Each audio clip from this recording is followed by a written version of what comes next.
Olá, queridos amigos, irmãos, família Cibapa, povo abençoado de Deus.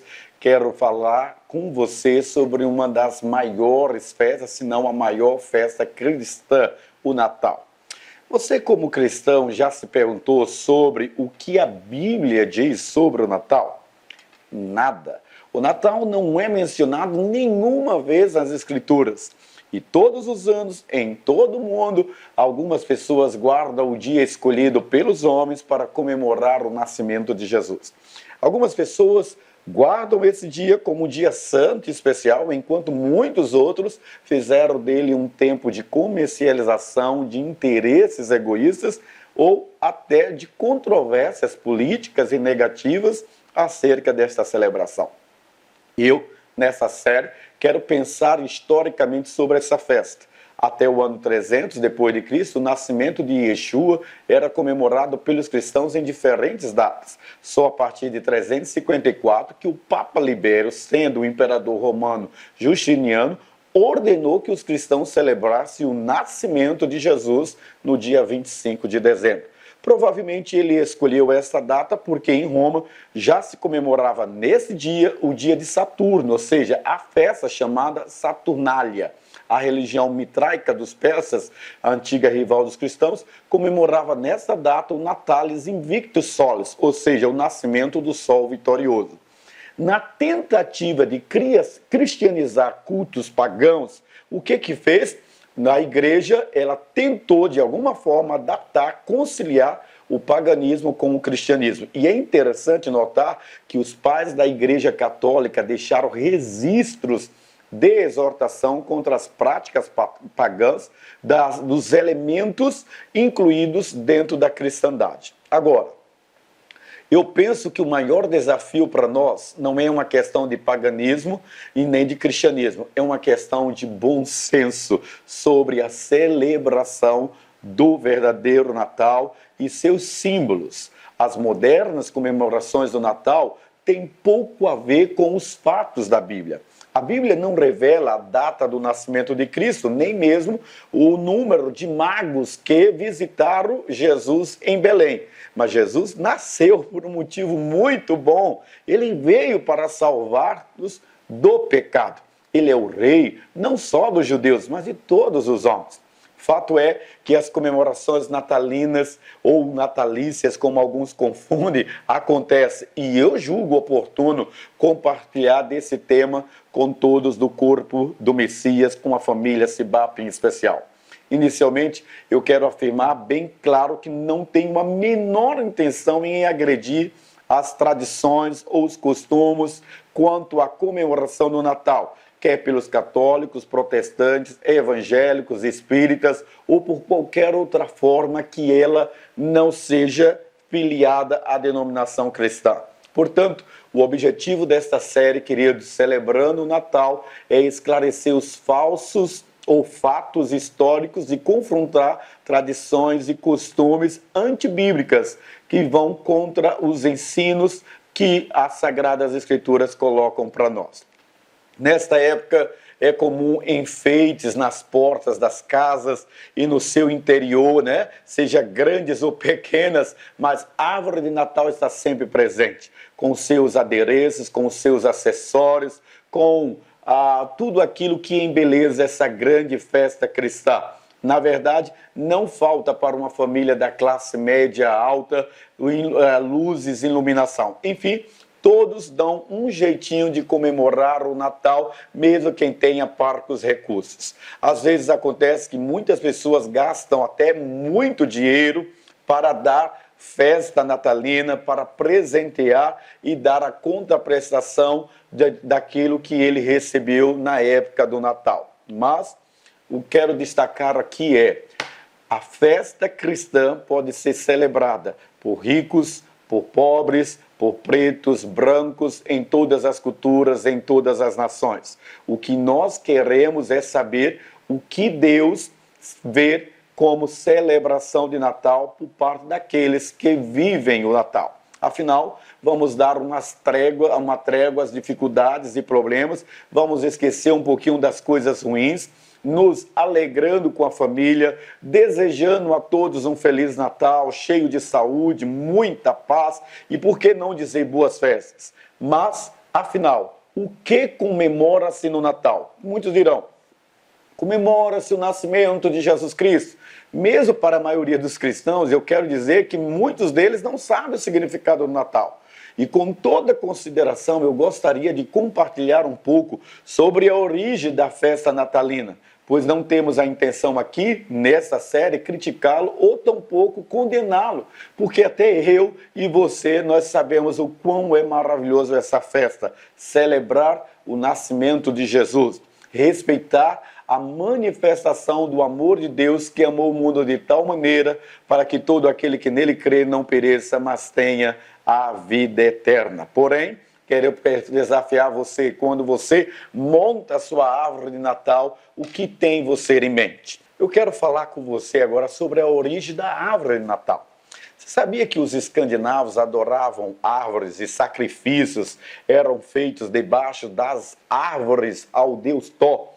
A enciclopédia Barça descreve que a árvore de Natal tem origem germânica, datando o tempo de São Bonifácio, 800 depois de Cristo. Os pagãos germanos, eles faziam sacrifícios ao carvalho sagrado de Odin, que é o demônio das tempestades, e ao seu filho Thor. Aí, São Bonifácio, bispo saxão, que promoveu a cristianização de alguns povos da Germânia durante o século VIII, né? Ele encontrou alguns germânicos realizando sacrifícios em um carvalho. Para convertê-los, o que é que ele fez? Ele derrubou a árvore e mostrou às pessoas que nada havia acontecido com ele. Desde então, naquele momento, ele aproveita a oportunidade para convertê-los ao cristianismo. Agora, olha só que inteligente. Após derrubar o antigo carvalho, um missionário católico, ele resolveu plantar no mesmo lugar um pinheiro e o adornou com maçãs e velas, dando-lhe um simbolismo cristão. As maçãs, elas representavam as tentações, o pecado original, uma referência à árvore do jardim do Éden. E as velas representavam, olha só, Jesus, a luz do mundo. Dessa forma, o antigo culto a Odin, no período da festa do solstício, foi substituído pelo culto à divindade cristã. Mas, no século XVI, Martinho Lutero, ele lida com a mesma visão pedagógica. Parece que mais tarde, a visão de Bonifácio, ele influenciou Lutero. Como? Conta-se que no inverno do mês de dezembro, no século XVI, ao andar pela floresta, Lutero ficou impressionado com os pinheiros cobertos de neve, iluminados pelas estrelas do céu. Ele achou aquilo que era tão bonito, o fascinou tanto, que ele foi para casa e disse a seus filhos que a cena lembrava Jesus que deixou as estrelas do céu para vir à terra no Natal. Então, para reproduzir a bela cena que tinha presenciado, ele arrancou um pequeno pinheiro e o levou para casa. Lá chegando, ele colocou o pequeno pinheiro num vaso com terra, chamando a esposa e os filhos, decorou não apenas com pequenas velas acesas, fincadas às pontas dos ramos, mas também com papéis coloridos para enfeitá-los ainda mais. Além das estrelas de algodão e outros ornamentos que Lutero usou aquelas velas acesas, para mostrar à sua família a cena que havia visto na floresta. Desde então, ou melhor, a partir daquele momento, o pinheiro passou a ser usado como símbolo do Natal em sua casa e, posteriormente, também na de outras famílias. Legal isso, né? Agora, e a árvore de Natal moderna, pastor Valmir? A origem da árvore de Natal moderna é alvo de controvérsias. Existem aqueles que falam que ela surgiu em Tallinn, atual Estônia, em 1441, enquanto outros falam que ela surgiu em Riga, atual Letônia, em 1510. Há ainda quem fala que ela surgiu em Bremen, atual Alemanha, em algum momento do século XVI. Neste último caso, então, temos aí a influência de Martinho Lutero, tá bom?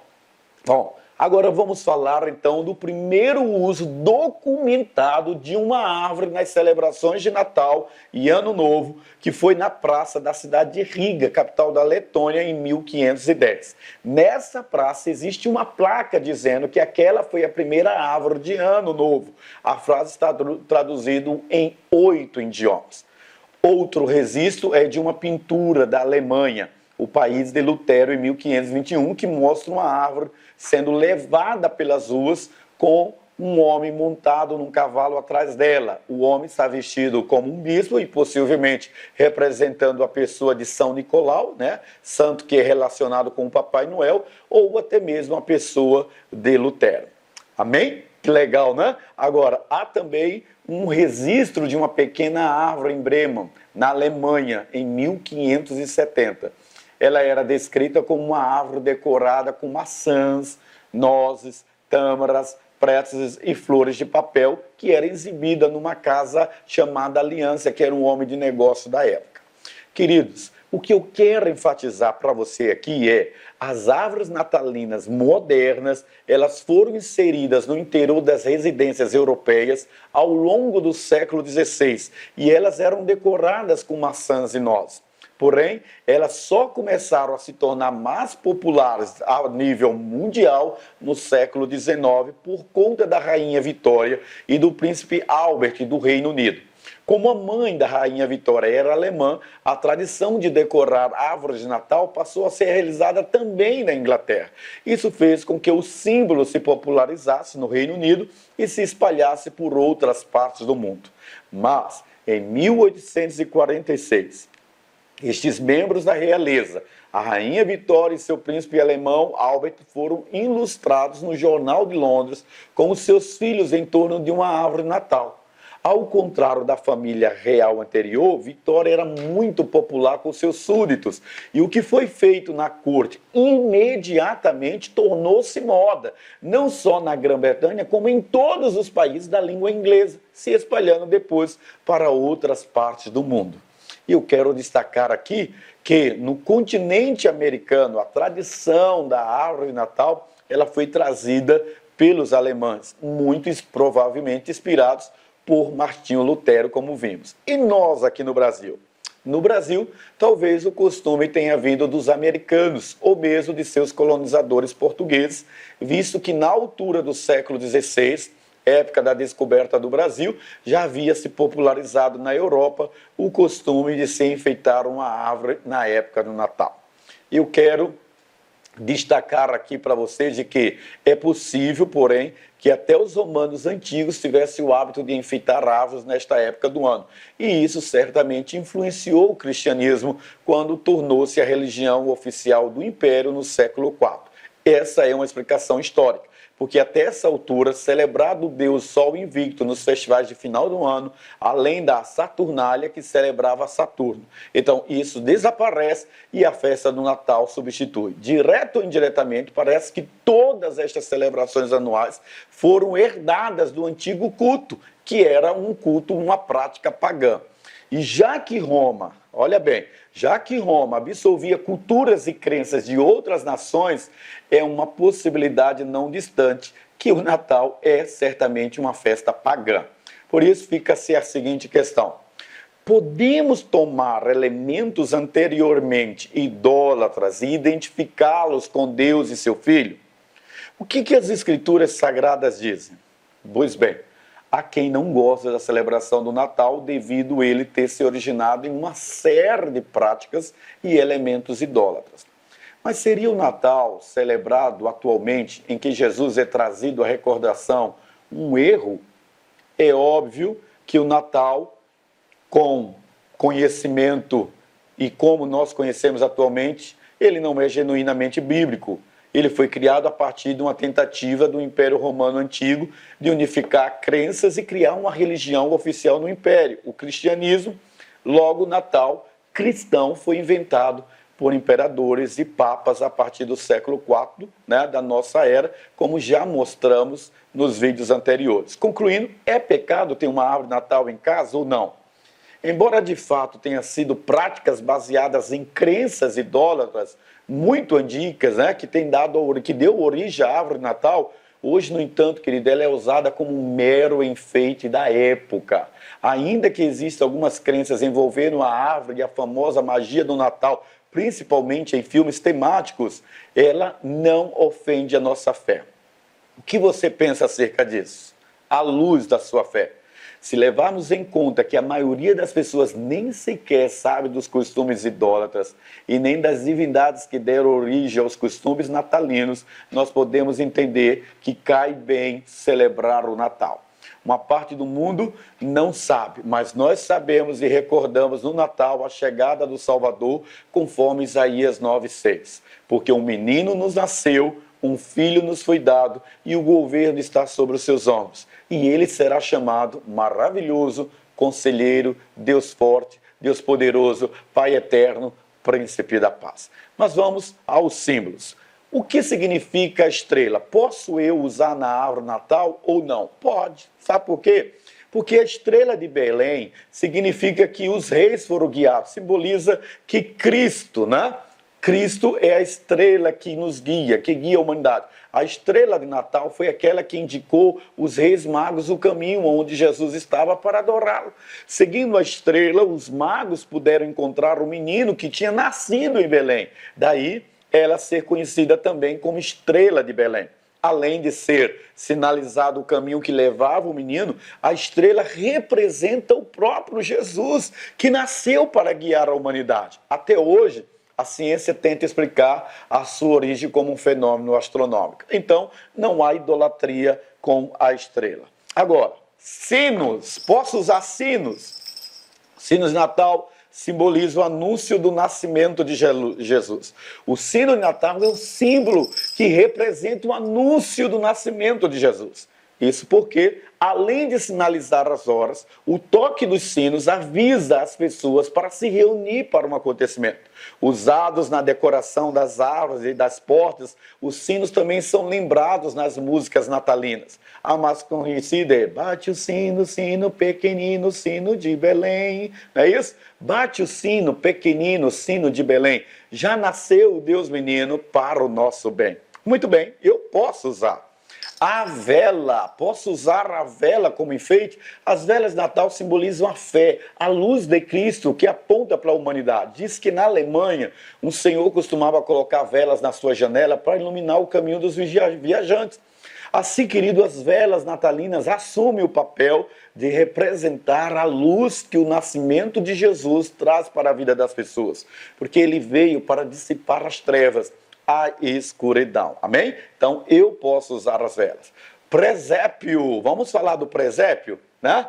O presépio representa o cenário do nascimento de Jesus. Você sabia que o primeiro presépio data de 1223 e foi montado na Itália por Francisco de Assis, que quis representar o cenário da qual Yeshua nasceu.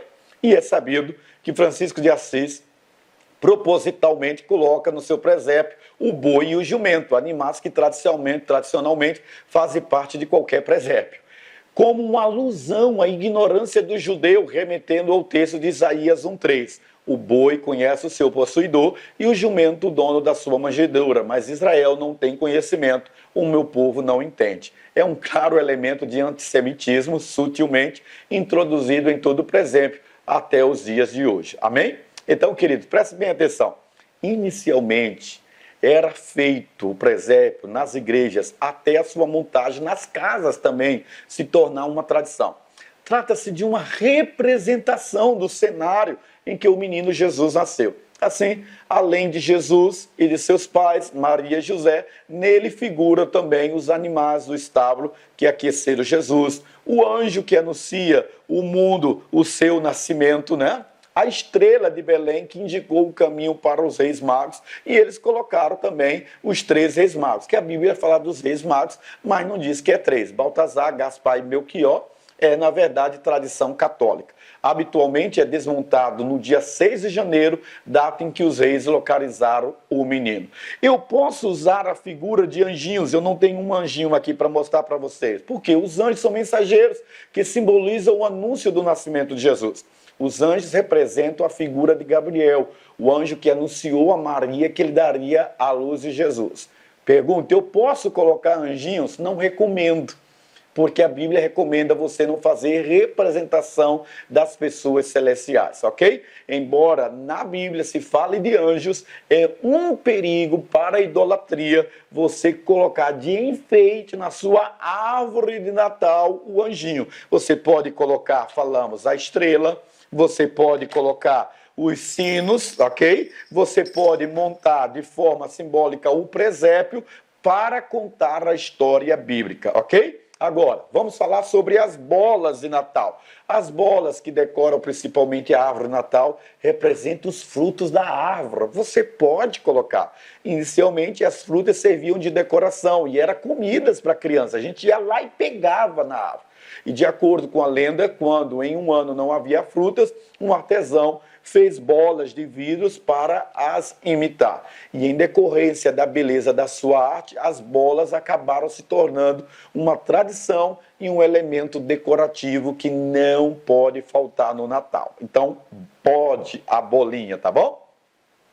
Papai Noel, a figura de Papai Noel surge a partir dos gestos de bondade de um bispo chamado Nicolau.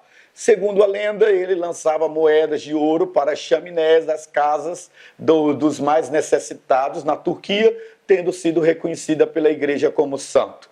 A representação moderna de Papai Noel, surgido nos Estados Unidos, chamado Santa Claus, ganhou a aparência de um velhinho gordinho com barba comprida e roupa vermelha, deslocando-se pelas casas com o seu trenó.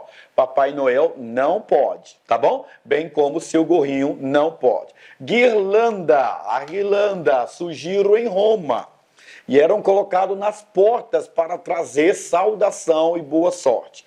Isso aqui, querido, a guirlanda não é recomendável, porém, depende como você vai fazer. Ela passou a ser utilizada pela igreja com adaptação de velas, de onde surgiu a coroa do advento. Então, ela deixou de ser guirlanda, porque era um elemento pagão, e ela veio para a chamada coroa, né, do advento, um anúncio do Natal. O seu formato é muito parecido com a guirlanda, mas muito diferente. Nas igrejas, cada vela da coroa tem uma cor diferente e são acesas na seguinte ordem: verde, vermelha, roxa e branca. A origem da guirlanda data do ano de 1839 e ela foi usada como uma forma de contágio para as crianças que ansiavam a chegada do Natal, tá bom? Então, a guirlanda eu não recomendo, porque tem um símbolo muito forte com o culto romano, ok? Agora, pastor, eu posso trocar presentes? Quem que não gosta de receber presente, gente? Não há nenhum símbolo pagão em você preencher, né, a sua árvore com caixinhas de presente, ok? Que é diferente de, imagina, eu sou um cristão e eu vou preparar minha casa um gorrinho de Papai Noel, gente. É ridículo, patético. Pelo amor de Deus, né? Ela faz alusiva a uma personalidade que descaracteriza o espírito do Natal. Então, é diferente. Comer, pastor, eu posso? Pode. Por exemplo, o peru, que é o tradicional peru, né? É um dos pratos mais requisitados para a ceia de Natal e que representa a fartura. A tradição de comer peru, ele vem dos Estados Unidos, onde a ave é um prato típico do Dia de Ação de Graças, também chamado de Turkey Day, do dia do peru em português, né? Isso porque são cerca de 50 milhões de perus consumidos nesta data. No Brasil, nós assamos o franguinho, né, gente? O Dia de Ação de Graças, muito comemorado nos Estados Unidos, faz uma alusão a essas comemorações de agradecer a Deus a fartura em colheita. Desde o início, o peru era servido em festa. Vamos falar agora da ceia de Natal. A ceia de Natal, gente, é o símbolo da confraternização. E já que nós estamos falando em comida, por que não destacar a simbologia da ceia de Natal? Mais do que um jantar recheado de coisas apetitosas, a ceia representa a confraternização e a união das famílias. O costume de reunir os amigos e familiares à volta da mesa para comemorar o nascimento de Jesus vem sim da Europa, onde as pessoas abriam as portas das suas casas para receber viajantes e oferecer-lhes uma refeição na véspera do Natal. Mas isso não quer dizer que nós não possamos adaptar à nossa realidade. Presentes de Natal. Para muitos, especialmente para as crianças, Natal é sinônimo de presentes. Mas como o hábito de trocar presentes surgiu? Bem, esse é um costume que se relaciona com os reis magos, os quais levaram a Jesus ouro, incenso e mirra, cada qual com um significado próprio. O ouro, por exemplo, simbolizava a realeza, o incenso, a divindade, e a mirra, os aspectos humanos de Jesus. Ademais, a própria origem do presente está revelando, então, que nós estamos aptos a sermos solidários uns com os outros. Talvez por causa disso as pessoas tenham inserido a pessoa de Papai Noel, né, para como aquele que vai trazer os presentes. O que não pode, você não pode colocar, então, no Natal como cristão. Rena, Papai Noel, gorrinho, ok? E a figura emblemática simbolizando anjos, Espírito Santo ou Deus. Mas os demais, bolinhas, ok? Representa frutos, vocês podem colocar adereços representando comidas, representando doces, pode colocar os sinos que nós falamos aqui, nós podemos colocar laços, nós podemos colocar a estrela, nós podemos colocar presentes, nós podemos colocar velas. Tendo esse espírito do Natal, nós não podemos esquecer que os anjos apareceram aos pastores de Belém e disse: olha, hoje vos nasceu na cidade de Belém o Salvador. Glória a Deus nas alturas e paz na terra aos homens a quem Deus quer bem. Eu desejo a você um Natal cristão, mas eu quero que você dê uma olhada, acho que nossa câmera está pegando a nossa árvore de Natal. Uma árvore de Natal belíssima, uma Natal bem organizada, bem preparada, você está vendo? Você tem os laços, você tem as bolas, você tem o pinheiro que representa a própria vida e eu colocaria ainda lá em cima a estrela. Você não está vendo nenhuma alusão a Papai Noel, a rena, a trenós, a anjos, porque a árvore de Natal precisa representar a chegada do Senhor, o Rei, o Salvador. Eu espero que todo este vídeo tenha sido muito educativo e inspirativo para que você possa ter um Natal cheio de esplendor, de graça e sem símbolos pagãos que não cabem dentro da nossa cultura cristã. Deus abençoe você.